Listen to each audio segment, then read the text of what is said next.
CBS News correspondent Carter Evans joins me now from Oakland, California. Carter, we just heard that the building is too unstable for crews to continue their search. What are they doing about it so they can get back in? Well, they got to shore it back up, and they got to make sure that it's safe before they go in, because if that wall were to tumble down on rescue workers inside, this would be a whole new tragedy. They've cleared about 70% of the building, and they found those 36 victims, but they are certain there are still more victims inside what's left of the rubble. They also have determined, they believe, where the fire started, toward the back of the building. Now, I spoke with someone who lived there and who helped organize the party last night, and he actually saw the fire as it was starting. He said it was in the back left corner. He saw it as it was a glow, and he said in the 15 seconds or 20 seconds or so that it took him to run grab a fire extinguisher, it was a wall of flames and rolling black smoke, and there was nothing he could do. So it was a very dangerous situation for everyone involved. They are now bringing the ATF here to help out with the investigation.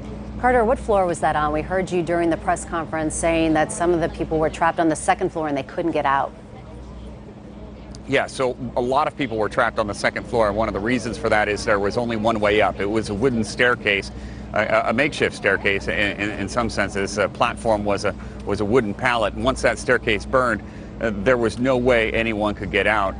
There were only two exits from the building, one out the bottom first floor in the front and one out the first floor of the second. So if you weren't getting down off the second floor when that stairway burned, there was no way out. Carter, how much of the building have investigators been able to search through at this point?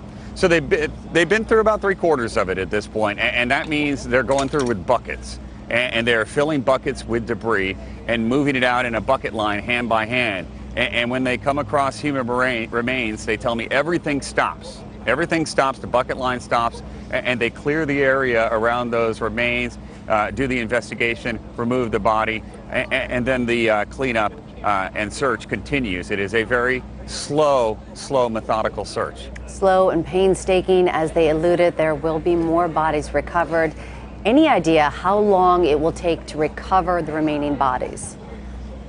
Well, you know, at the pace they were going, we would have been done by this afternoon, but now that they've got to shore up this building, it's really anyone's guess, because they're not going to go back inside there until it's deemed safe. So they're going to have to get some construction experts in here and see what needs to be done to make sure that wall doesn't fall down. And still no idea what caused this, correct?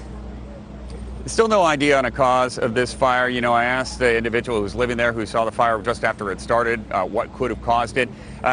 You know, he was speculating that it could have been electrical, because he said they had somewhat of a weak electrical system in there. They did have their own breaker system, but it was reliant on the building next door. And they said very frequently they had breakers tripping and fuses blowing. And so he believes that could have been the cause. Again, could have been. He doesn't know. That's complete speculation on his part.